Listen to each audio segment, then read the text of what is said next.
Hello dear students, मैं राहुल नंदन विद्यार्थी प्रवक्ता श्री शक्ति डिग्री कॉलेज शाकाहारी घाटमपुर कानपुर नगर।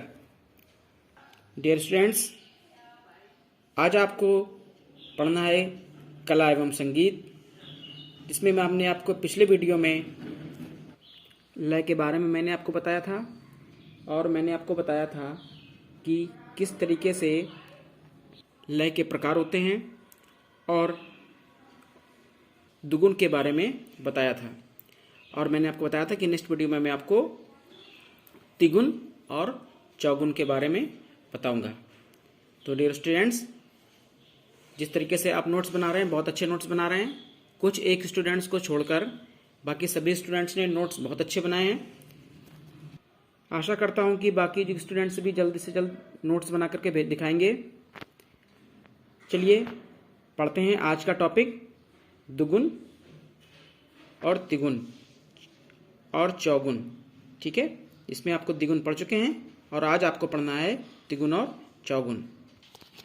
तो सबसे पहले आप डियर स्टूडेंट्स डालेंगे हेडिंग तिगुन और चौगुन। ठीक है, तो द्विगुन और चौगुन सब कुछ किसमें क्या अंतर है वो मैं आपको बताऊंगा। द्विगुन आप पढ़ चुके हैं, तिगुन के बारे में लिखेंगे। तिगुन के लिए 3 बार और चौगुन के लिए 4 बार ठेका लिख लेना चाहिए। आप तिगुन की 3 मात्राओं को बोलें और एक मात्रा में, तथा चौगुन लिखने के लिए 4 मात्राओं के बोलों को एक मात्रा में कर लेना चाहिए।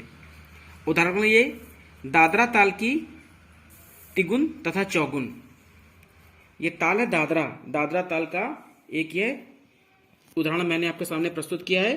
इस तरीके से आपको लिखना है, जैसे कि मैंने कल आपको बताया था, खाली और अर्धचांद, ये चंदा बनाना है और ये यहाँ पर कट का निशान लगा हुआ है। इसको मैंने आपको पिछले वीडियो में बता दिया है, इसका मतलब क्या होता है।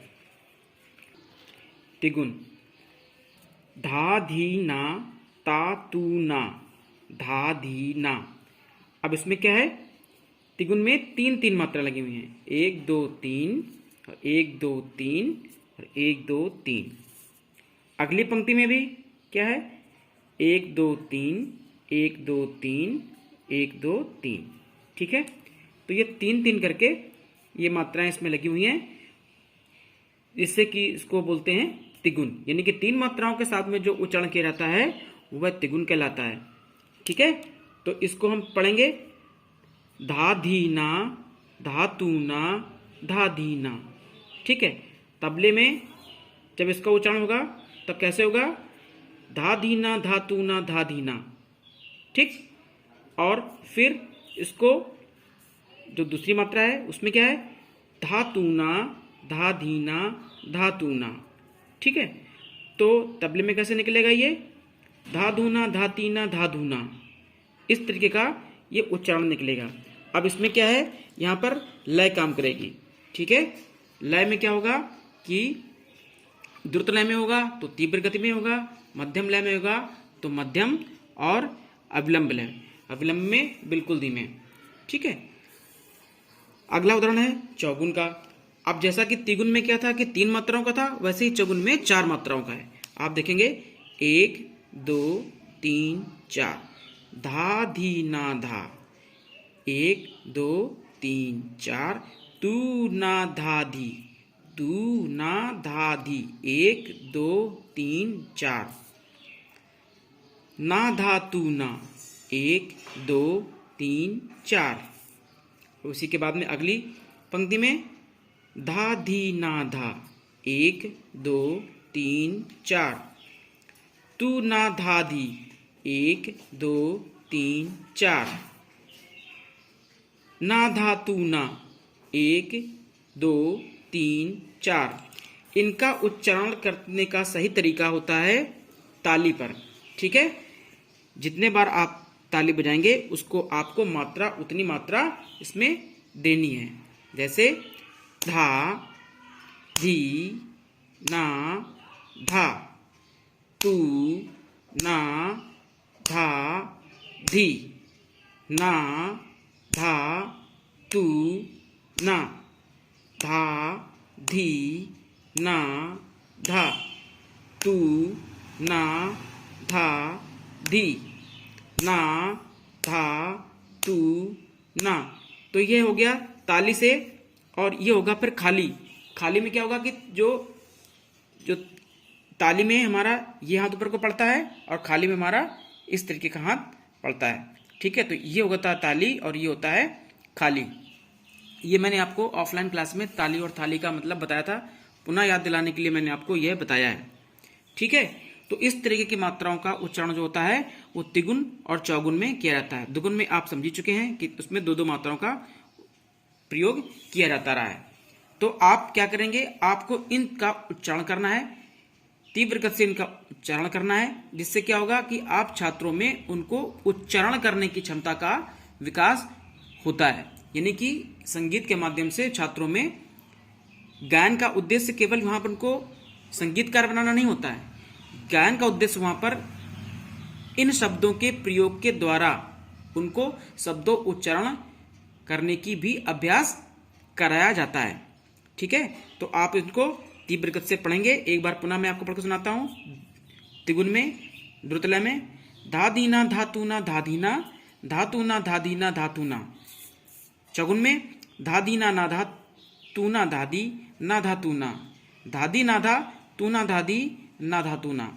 ठीक है, इस तरीके के आपको भी जल्दी जल्दी इस तरह के उच्चारण करना है और छात्रों को उच्चारण कराना है। लेकिन ये आप किनको कराएंगे कि कक्षा 5 से कक्षा 8 तक के बच्चों को आपको ये प्रक्रिया जो है तिगुन तथा चौगुन की आपको उन्हें कराना है। ठीक है, अब हम चलते हैं अपने अगले टॉपिक की तरफ। अगला टॉपिक है हमारा आलाप। ठीक है, आलाप सभी लोग जानते होंगे आलाप क्या होता है। संगीत के किसी गायन के सबसे पहले गाया जाने वाला भाग जो होता है, जिसको हम आम बोलचाल में भाषा बोलते हैं, वो होता है आलाप। जो हम सामान्य ये हम आपको सामान्य बोलचाल की भाषा की बात बता रहे हैं कि जब गाना शुरू किया जाता है तो उसके पहले कुछ गायक जो होते हैं वो राग छेड़ते हैं या किसी पंक्ति का उच्चारण करते हैं, जबकि उनका पिछले गाने से उनका कोई लेना देना नहीं होता है। तो उसको हम लोग बोलते हैं कि यह आलाप कर रहा है। लेकिन जब हम संगीत के विषय के अंतर्गत आएंगे तब हम आलाप को दूसरे शब्दों में समझेंगे। सबसे पहले क्या है, परिभाषा है, आपको डालनी है वहां पर आलाप हेडिंग। उसमें लिखना है किसी राग के स्वरों का उसके वादी, संवादी तथा विशेष स्वरों को दिखलाते हुए विस्तार करना और साथ में उसे वर्ण, गमक, अलंकार आदि से विभूषित करना आलाप कहलाता है। तो ये तो आपकी विषय के अंतर्गत ये वाली परिभाषा हुई। अब लेकिन इसके बारे में थोड़ा और जान लेते हैं, ये आलाप और क्या होता है। तो जो रागों का स्वरूप होता है उनको स्पष्ट करने के लिए इनको सजाया जाता है। ठीक है, जो भी मतलब जो गायक होता है इनको विशेष स्वरों से इसको सजाने का प्रयास जो गायक होता है वह करता है, और स्वर के साथ साथ राग स्वरूप श्रोताओं के सम्मुख प्रस्तुत करता है और अपनी जो उसकी फीलिंग होती है, यानी कि अपनी जो हृदयगत भावनाओं को राग के स्वरों तथा दूसरे माध्यम से यह उन तक पहुंचाता है। अतः यह स्पष्ट है कि आलाप भाव प्रधान होते हैं।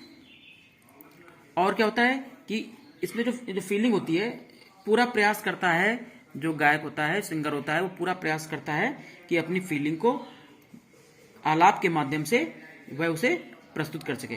और प्राचीन समय में जो आलाप के कई प्रकार प्रचलित थे, जो रागालाप, स्वस्थान, नियम, आलाप्तिगान, रूपकाल आदि नामों से पुकारे जाते थे। परंतु आधुनिक समय में आलाप गायन दो प्रकार के होते हैं। एक तो वह जो गति पूर्व ताल रहित होता है, जिसे गायक नोम, तोम तथा ता, ना, री, दा, ता, ना आदि शब्दों द्वारा अलंकार में गाता है।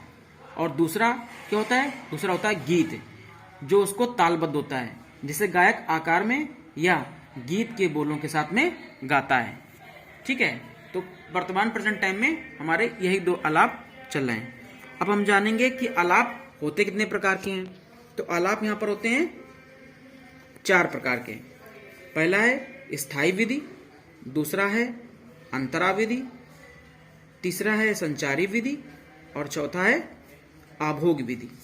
ठीक है, तो ये 4 प्रकार के आलाप होते हैं। अब ये स्थायी विधि क्या होता है?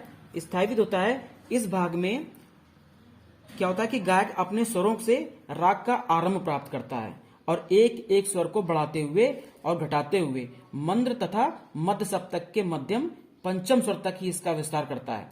और आलाप में इस विधि को जो है या इस विभाग को गायक या वादक विलंबित तथा मींड, आंदोलन, खटका आदि से सजाकर प्रस्तुत करता है और मध्य मध्य में आलापों का भी सम भी दिखलाई पड़ता है। ठीक है, और अंतराविधि में क्या होता है? इस विभाग में के अंतर्गत जो सिंगर होता है, जो गायक होता है, वह गांधार के माध्यम से अथवा पंचम स्वर के जो स्वर होते हैं उसको विस्तार से अधिक समय के मध्य में सप्तक के निषाद तथा तार षडज तक होता है। और इसमें भी क्या होता है? भींड, आंदोलन, खटका और मुर्कों आदि से सजाकर लंबित विलय से प्रस्तुत किया जाता है और इसमें भी बीच बीच में आलापों का सम भी दिखाई देता है। ठीक है, अब हमारा बचा संचारी विधि। संचारी विधि में क्या होता है कि इस विभाग के अंतर्गत जो तार सप्तक होते हैं उनके स्वरों को अधिक महत्व दिया जाता है और ख्याल, गायक तथा वादक इस विभाग में आलापों की लय को बढ़ा देते हैं। परंतु द्रुपद गायक क्या करते हैं? जो होते हैं द्रुपद गायक, वह इसको विलंबित लय में इसको विस्तार करते हैं, यानी कि इसको धीमा गाते हैं वे लोग। और इसमें भी क्या होता है? मींड, आंदोलन, गमक, खटका, मुर्का आदि का प्रयोग करके बीच बीच में आलापों को उसमें दिखाई दिया जाता है। ठीक है, और अंतिम है आपका आभोग विधि। आभोग विधि क्या है? यह आलापों का अंतिम विभाग होता है, यानी सबसे लास्ट में गाया जाने वाला जो होता है वह भाग होता है। और इसमें क्या करते हैं? इसमें तार सप्तक के स्वरों को जहां तक संभव होता है प्रयोग करते हैं और इस विधि में आलापों की लय द्रुत कर दी जाती है, यानी कि जो स्पीड होती है उनकी, जैसे मैंने आपको बताया था कि द्रुत लय क्या होता है, द्रुत लय तेज होती है।